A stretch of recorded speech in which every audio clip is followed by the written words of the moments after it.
मेघनाद की मृत्यु होने पर रावण ने अपनी बहू को अकेले क्यों भेजा श्री राम के पास, वजह जान चकित रह जाएंगे। मेघनाद लंकापति रावण का सबसे प्रिय और शक्तिशाली पुत्र था।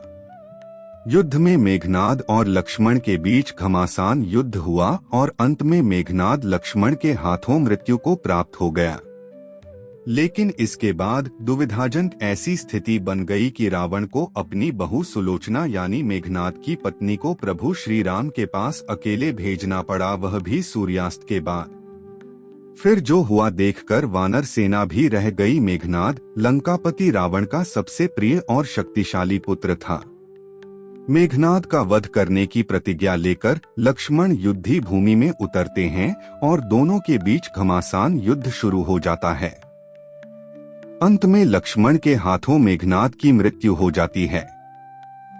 उस समय मेघनाद का कटा हुआ शीश भगवान श्री राम के शिविर में ले जाया जाता है और अपने पति की भुजा द्वारा मृत्यु का समाचार पाकर सुलोचना व्याकुल हो जाती है और रावण के पास पहुंचती हैं। इसके बाद ऐसी स्थिति बन गई कि रावण को अपनी बहू सुलोचना को भगवान राम के पास सूर्यास्त के बाद अकेले भेजना पड़ता है। फिर जो होता है उसे देखकर सारी वानर सेना भी दंग रह जाती है। लक्ष्मण द्वारा मेघनाद का वध। युद्ध में मेघनाद का वध करने की प्रतिज्ञा लेकर लक्ष्मण जाने के लिए तैयार हो जाते हैं। उस समय श्री राम कहते हैं कि मुझे इस बात में कोई भी संदेह नहीं है कि तुम वीरता और रणकौशल से मेघनाद का वध कर दोगे, परंतु इस बात का ख्याल जरूर रखना कि मेघनाद का मस्तक भूमि पर न गिरे, क्योंकि सुलोचना एक पतिव्रत नारी है और मेघनाद एक नारीव्रत का पालक है। ऐसे में अगर मेघनाद का मस्तक भूमि पर गिरता है तो सारी सेना का ध्वंस हो जाएगा।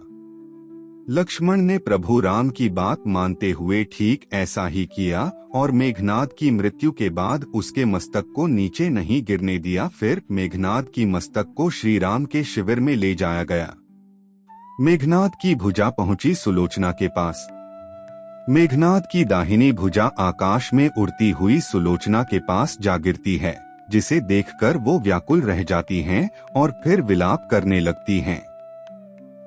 लेकिन सुलोचना उस भुजा को स्पर्श नहीं करती है, क्योंकि वह सोचती है कि ऐसा भी संभव हो सकता है कि भुजा किसी अन्य व्यक्ति की हो। ऐसे में परपुरुष के स्पर्श का दोष मुझे लग सकता है। इसका हल निकालते हुए सुलोचना उस भुजा से कहती है कि यदि तू मेरा स्वामी है तो मेरे पतिव्रत की शक्ति से युद्ध में जो भी हुआ वह सब लिख दे। तब भुजा एक कलम के द्वारा युद्ध का सारा वृत्तांत लिख देता है और बताता है कि मेरा शीशा प्रभु श्री राम के पास है। यह पढ़ते ही सुलोचना व्याकुल हो जाती है और लंकापति रावण अपनी बहू का विलाप सुनकर वहां पहुंच जाते हैं। सुलोचना रावण से सती होने की बात कहती है। अपना अभिप्राय कहकर अपने ससुर रावण से पति के मस्तक लाने का आग्रह करती है। रावण ने सुलोचना को भेजा प्रभु श्री राम के पास। सुलोचना की बात का उत्तर देते हुए रावण कहते हैं कि मैं अपने शत्रु के पास स्वयं नहीं जा सकता हूँ। तुम वहां जाकर अपने पति का शीश प्राप्त करो। वहां बालब्रह्मचारी हनुमान, परम जितेंद्रिय लक्ष्मण तथा श्री राम मर्यादा पुरुषोत्तम हैं। ऐसे में तुम्हें किसी प्रकार का भय करने की जरूरत नहीं है और मुझे विश्वास है कि तुम वहां से निराश होकर नहीं वापस लौटोगी। जब श्री राम ने सुलोचना के आने का समाचार सुना तो वह खुद खड़े होकर सुलोचना के पास आए और उनसे कहा कि तुम्हारे पति विश्व के शक्तिशाली योद्धा और पराक्रमी थे, लेकिन विधि के विधान को कौन बदल सकता है। पतिव्रता की महिमा को अपार बताते हुए श्री राम ने पूछा कि मुझे बताओ मैं आपकी किस प्रकार सहायता कर सकता हूँ। तब सुलोचना बताती है कि मैं सती होने के लिए अपने पति का मस्तक लेने यहाँ आई हूँ। सुलोचना को वहाँ देखकर सभी वानर सेना भी चकित रह गई थी।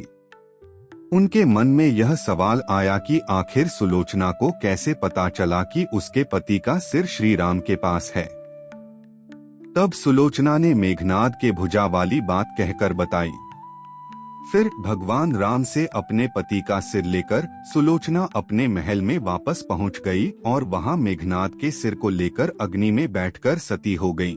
इसी तरह का और भी धार्मिक स्टोरी सुनने के लिए हमारे चैनल को सब्सक्राइब करें, बेल आइकन प्रेस कर ले ताकि हर वीडियो का नोटिफिकेशन आप तक पहुंच सके।